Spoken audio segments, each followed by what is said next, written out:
Hello प्यारे बच्चों, my self Anish Kumar Singh और आज मैं आ गया हूं एक बहुत ही बेहतरीन टॉपिक के साथ, दैट इज मोल कॉन्सेप्ट। बच्चों, इस टॉपिक में बहुत सारे बच्चों को बहुत डिफिकल्टी लगता है, लेकिन आई एम श्योर कि आज के बाद आपको यह डिफिकल्टी नहीं आने वाला है। देखिए बच्चों, तो सबसे पहला पॉइंट आता है कि आखिर हम लोग मोल कहते किसे हैं, मोल कहेंगे किसे। देखिए, बहुत ही सिंपल है बच्चों, ये एक काउंटिंग यूनिट है। किस तरह का काउंटिंग यूनिट बच्चों?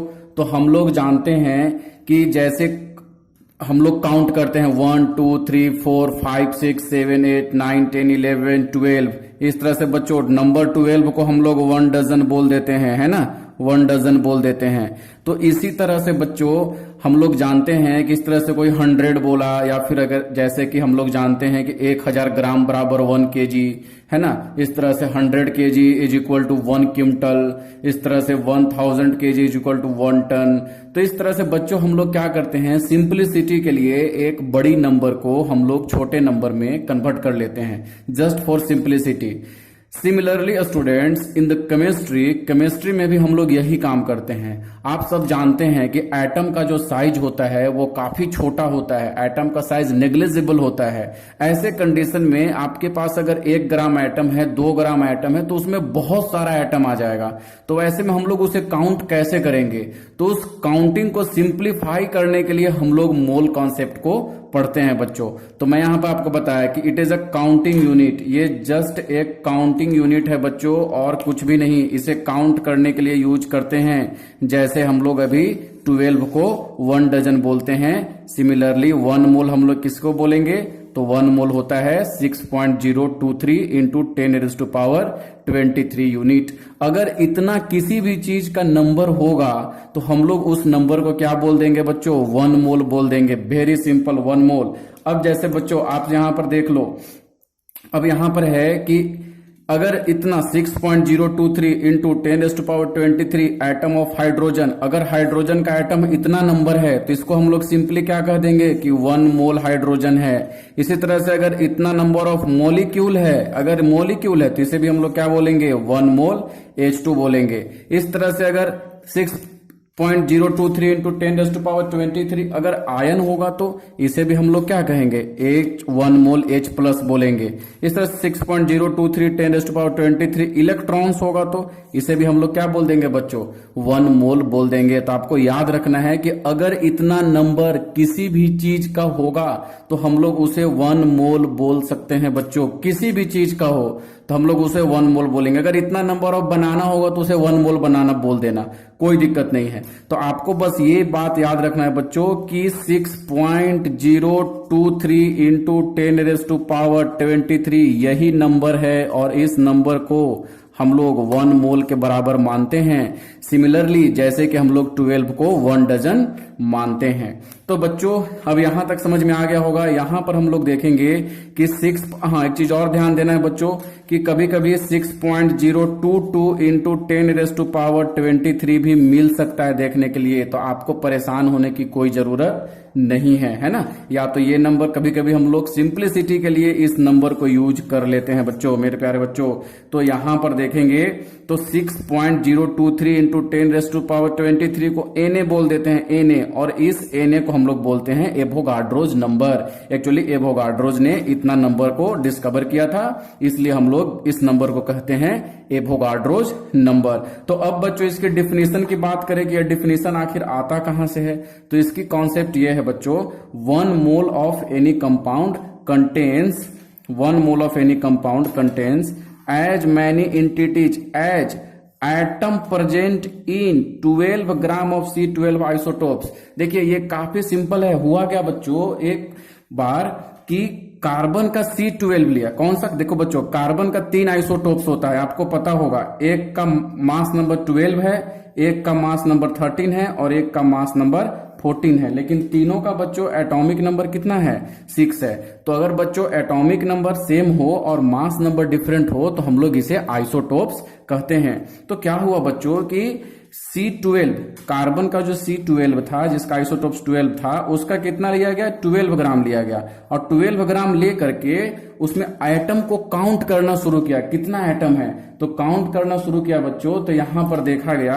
कि एटम कितना मिला एटम। अब बच्चों ये बहुत बड़ी नंबर है इसलिए एग्जैक्ट वैल्यू तो नहीं होगा, तो अप्रॉक्सीमेट वैल्यू होगा, इसलिए यहां पर 3 ऐसे लाइन दे रहे हैं। तो एटम मिला 6.023 इंटू 10⁻23 एटम मिला बच्चों, और इसी एटम को बोल दिया गया 1 मोल। इसी एटम को बच्चों बोला गया 1 मोल। तो आपको समझ में आ गया होगा बच्चा कि 1 मोल, कोई भी पूछेगा मोल क्या है तो बता देना कि ये काउंटिंग यूनिट है 6.023 इंटू 10⁻23। कोई भी चीज का अगर इतना यूनिट होगा, इतना नंबर होगा किसी भी चीज का, atom, ion, molecule, electron, proton, किसी भी चीज का अगर इतना नंबर होगा ना बच्चों, इतना नंबर, तो हम लोग इसे क्या कहेंगे 1 मोल। लाइक बच्चा कि अगर जैसे कि यहां पर हम लोग देखें कि 12 को 1 डजन बोलते हैं, तो जरूरी तो नहीं है ना कि 12 बनाना को ही 1 डजन बोलेंगे। हम लोग 12 कोई भी नंबर होगा तो उसे हम लोग 1 डजन बोल देंगे। तो आई होप कि आपको समझ में आया होगा कि 1 मोल बराबर होता है 6.023 इंटू 10⁻23 यूनिट।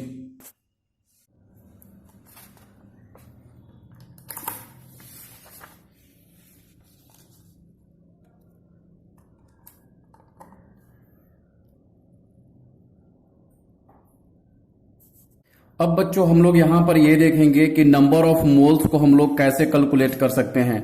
बहुत सिंपल है बच्चा, जैसे मान लीजिए कि मेरे पास 48 बनाना है, तो मेरे से कोई पूछे कितना दर्जन है, तो हम लोग क्या करेंगे, इसे 48 को 12 से डिवाइड कर देंगे, 1 दर्जन के वैल्यू से डिवाइड कर देंगे तो हमें मिल जाएगा 4। तो इसी तरह से बच्चों अगर मेरे पास नंबर दिया हुआ है, सपोज कर लीजिए कोई भी नंबर ऑफ XYZ, कुछ भी नंबर ऑफ एटम दिया हुआ है और मेरे से ये पूछा जा रहा है कि टेल मी कि कितना नंबर ऑफ मोल है, तो हम लोग क्या करेंगे नंबर ऑफ स्पेसीज और डिवाइड कर देंगे 1 मोल के वैल्यू से, मींस कि एवोगाड्रोज नंबर से। तो नंबर ऑफ स्पेसीज को N से लिखते हैं और इस नंबर को हम लोग Na से लिखते हैं, जिसे एवोगाड्रोज नंबर के नाम से जानते हैं बच्चों।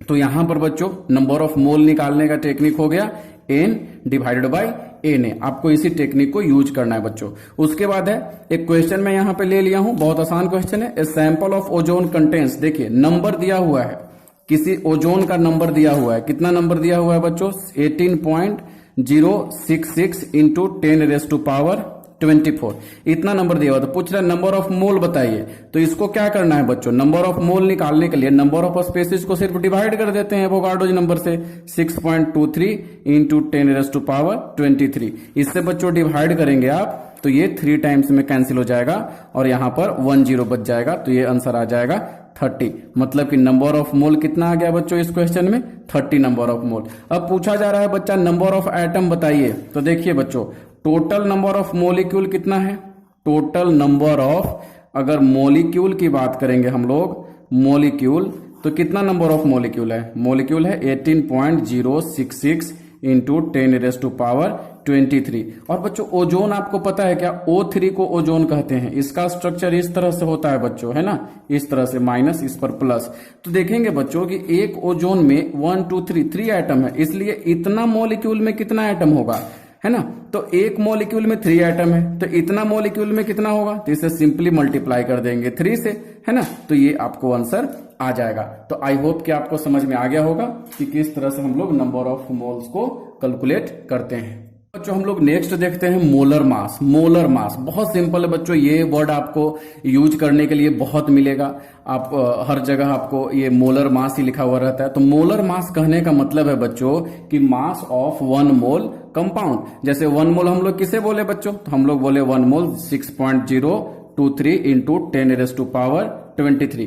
तो इतना एटम, सपोज कर लीजिए कि इतना एटम है कार्बन का, तो इतना एटम का मास कैलकुलेट करेंगे और जो मास होगा बच्चों उसी को बोलेंगे मोलर मास। तो काफी सिंपल है कि molar mass means mass of 1 mole atom और 1 मोल कंपाउंड, 1 मोल एलिमेंट, कुछ भी हो सकता है। तो 1 मोल कहने का मतलब क्या है, इतना नंबर ना बच्चों। तो इतना नंबर का जो मास होगा, किसी भी चीज का नंबर, अगर इलेक्ट्रॉन है, प्रोटॉन है, न्यूट्रॉन है, अगर इतना का मास जो होगा बच्चों, 1 मोल का जो मास होगा उसी को हम लोग बोलते हैं मोलर मास। अब बच्चों ये दो तरह से हम लोग निकालते हैं मोलर मास को, है ना, ग्राम एटॉमिक मास और ग्राम मोलिक्यूलर मास। तो बहुत सिंपल है बच्चों, ग्राम एटॉमिक मास आपको यहां पे दिख रहा है, एटॉमिक मास, इसका मतलब क्या है कि सैंपल जो होगा, sample is in atomic form, है ना। यहां पर सैंपल होगा किस फॉर्म में, एटॉमिक फॉर्म में होगा। और यहां पर अगर बात करें तो यह ग्राम मोलिक्यूलर मास। तो मतलब क्या समझ में आ गया कि सैंपल जो होगा, sample is in molecular form, molecular form, है ना। जैसे यहां पर हमें 1 मोल हाइड्रोजन का बोला जा सकता है, एग्जाम्पल के लिए देखें तो 1 मोल हमें सोडियम का बोला जा सकता है, 1 मोल लिथियम का बोला जा सकता है, पोटेशियम का बोला जा सकता है, हीलियम का बोला जा सकता है, इटीसी। मतलब यहां पर बच्चों एटम होगा, एटम के फॉर्म में होगा। लेकिन मॉलिक्यूल कहने का मतलब H2, मॉलिक्यूल आपको पता होगा, 2 एटम जब आपस में कंबाइन करते हैं तो मॉलिक्यूल का फॉर्मेशन करते हैं, है ना। तो इस तरह से CO2 हो सकता है, इस तरह से H2SO4 हो सकता है बच्चों, इस तरह से क्या हो सकता है, NH3 हो सकता है, ETC, कोई भी मॉलिक्यूल होगा बच्चों। तो अब हम लोग यहां पर देखेंगे ग्राम एटॉमिक मास। अगर बच्चों ग्राम एटॉमिक मास की बात करेंगे तो mass of 1 mole atom, 1 mole atom का जो मास होगा, यही तो यहां पे बात की है ना कि 1 मोल एटम, तो ग्राम एटॉमिक मास, है ना। ग्राम में एटॉमिक मास को कैलकुलेट करना, it is the mass of 1 mole atom, 1 mole atom का जो मास होगा उसी को हम लोग ग्राम एटॉमिक मास बोलेंगे। अब बच्चों आप ही बता दीजिए कि 1 मोल एटम कितना होता है। आपको तभी पता है कि 1 मोल एटम कितना होता है, आपको समझ में आ गया, 6.023 इंटू 10⁻23, है ना बच्चों। इतना एटम का जो मास होगा उसी को हम लोग क्या कह रहे हैं कि ग्राम एटॉमिक मास। इतना एटम का जो मास है बच्चों उसी को हम लोग बोल रहे हैं सिंपली ग्राम एटॉमिक मास। तो बच्चों सिंपल तरीका यहां पे निकालने का है कि mass of 1 mole atom, 1 mole atom की अगर बात करेंगे बच्चों तो क्या बोलेंगे यहां पे बताइए, नंबर ऑफ एटम, कितना नंबर ऑफ एटम है ना, इनटू निकालेंगे मास ऑफ 1 एटम, एक एटम के मास से मल्टीप्लाई कर देंगे। काफी सिंपल, जैसे बच्चों कोई बोला कि 12, एक बनाना का वेट है 10 ग्राम, तो बताइए 12 बनाना का वेट कितना है, तो 12 में हम लोग मल्टीप्लाई कर देंगे 10 से। वही किए number of atom, number of atom कितना है बच्चों, तो नंबर ऑफ एटम है 6.023 इंटू 10⁻23। और मास ऑफ 1 एटम, आपको पता होगा बच्चों कि mass of 1 atom, mass number को A से डिनोट करते हैं और इसको AMU से लिखते हैं, है ना। तो ये हो गया, क्या हो जाएगा वैल्यू बताइए, 6.023 इंटू 10⁻23 इंटू AMU। चलिए बच्चों आपको एक मैं ये बता देता हूं, एक रिलेशन बता देता हूं कि 1 AMU बराबर होता है 1/Na ग्राम। आप इसको याद रखेंगे, ये बहुत इंपॉर्टेंट है कि 1 AMU is equal to 1/Na gram होता है ना। और 1/Na कहने का मतलब क्या है, 1/6.023 इंटू 10⁻23 ग्राम होता है। तो बच्चों यहां पर हम लोग क्या करेंगे, ये देखिए, ये तो एवोगाड्रो नंबर है, मतलब Na इंटू A इंटू और AMU किसके बराबर है, तो 1/Na ग्राम के बराबर है। आप एक बार इससे देख लीजिए, इस रिलेशन से आपको यूज करना है। तो Na से Na यहां पर कैंसिल हो जाएगा, तो क्या मिलेगा बच्चों, A ग्राम मिलेगा। देखिए बच्चों ये बहुत सिंपल है। अभी जो हमारा मास नंबर है, मास नंबर को अगर AMU में लिखेंगे तो एक एटम का मास है, लेकिन अगर उसी में हम लोग ग्राम लगा देंगे बच्चों तो ये किसका मास मिल गया, 1 मोल एटम का मास मिल गया, 1 मोल एटम का मास। तो आप इस बात को बच्चों अच्छे से ध्यान देंगे और समझेंगे। जैसे कि बच्चों इसका एग्जाम्पल यहां पे ले लेते हैं काफी अच्छे तरीका से। जैसे देखिए बच्चों, मेरे पास हाइड्रोजन है, हीलियम है, सोडियम है, नाइट्रोजन है और ऑक्सीजन है। अब हम लोग देखेंगे इसका एटॉमिक मास और देखेंगे मोलर मास या फिर gram atomic mass. Molar mass को ग्राम एटॉमिक मास बोल सकते हैं क्योंकि सैंपल जो है वो एटम के फॉर्म में है बच्चों। तो यहां पर अगर 1 AMU की बात करेंगे बच्चों तो एक हाइड्रोजन एटम का मास होगा, एक हाइड्रोजन एटम का। लेकिन अगर बच्चों 1 ग्राम अगर लिख दें हम लोग, इसका मतलब है 6.023 इंटू 10⁻23 हाइड्रोजन का मास है बच्चा। तो ये दोनों डिफरेंस ध्यान में रखेंगे। 1 AMU एक एटम का मास, और अगर ग्राम लगा दें तो यहां पर पता चल गया कि 1 मोल का मास है। इस तरह से हीलियम अगर 4 AMU लिखेंगे बच्चों तो 1 हीलियम का मास, और अगर 4 ग्राम कर देंगे तो इसका मतलब है बच्चों 1 मोल हीलियम का मास है। इस तरह से सोडियम 14 AMU मतलब एक नाइट्रोजन एटम का मास, और यहां पर अगर 14 ग्राम करेंगे बच्चों तो इसका मतलब है कि 1 मोल नाइट्रोजन का मास। इस तरह से ऑक्सीजन, इसका मास होता है 16 AMU मतलब कि एक ऑक्सीजन का मास, और अगर 16 ग्राम लिख दें तो इसका मतलब है कि इतना नंबर ऑफ ऑक्सीजन एटम का मास होता है। तो अब बच्चों आपको समझ में आ गया होगा कि 1 मोल, सपोज कर लेते हैं कि 1 मोल का मास m ग्राम है। m इज द मोलर मास, क्योंकि अभी बताएं कि 1 मोल का मास को ही हम लोग मोलर मास कहते हैं। तो अगर हम लोग मान लें कि 1 मोल का मास m ग्राम है, where m is the molar mass, तो नंबर ऑफ मोल कैसे निकालेंगे बच्चों? तो नंबर ऑफ मोल निकालने का फॉर्मूला हो जाएगा मास ऑफ द सैंपल, इसको W में ले लीजिए, इसको ग्राम में ले लीजिए, और divided by molar mass, capital M से लिखिए और ये भी ग्राम में ले लीजिए। तो नंबर ऑफ मोल निकालने का दूसरा फॉर्मूला क्या हो गया बच्चों? वेट अपॉन मोलर मास, है ना। जो वेट दिया हुआ है उसी वेट को हम लोग क्या करेंगे बच्चों? मोलर मास से अगर डिवाइड कर देंगे तो हमें क्या मिल जाएगा? नंबर ऑफ मोल यहां पे हम लोग कैलकुलेट कर सकते हैं। एग्जाम्पल के लिए बच्चों अगर कहीं पे बोला गया 24 ग्राम हीलियम सैंपल, कि हीलियम सैंपल का 24 ग्राम है, तो नंबर ऑफ मोल निकालना है। तो हीलियम का कितना बताए हैं? मोलर मास, 1 मोल का मास कितना है बच्चों? 4 ग्राम। तो 24 ग्राम हीलियम अगर हम लोग लिए तो कितना नंबर ऑफ मोल होगा? तो लगाइए 24 weight upon molar mass, molar mass कितना दिया हुआ है? 4। तो ये भी ग्राम में है, ये भी ग्राम में है। आपको पता होगा कि यूनिट शुड बी सेम, तो यूनिट से यूनिट कैंसिल, यहां पर कैंसिल करेंगे तो कितना आ जाएगा? 6 आ जाएगा। मतलब कि ये बात हमें समझ में आ गया बच्चों कि 24 ग्राम हीलियम अगर लेंगे तो उसका नंबर ऑफ मोल कितना आएगा? 6 आएगा। तो आपको 2 फॉर्मूला बताएं बच्चों, एक फॉर्मूला है N अपॉन Na। तो याद रखना है बच्चों, ये वाली फॉर्मूला हम लोग तब यूज करेंगे जब नंबर दिया हुआ रहेगा, और ये फॉर्मूला हम लोग तब यूज करेंगे जब वेट दिया हुआ रहेगा, जब वजन दिया हुआ रहेगा।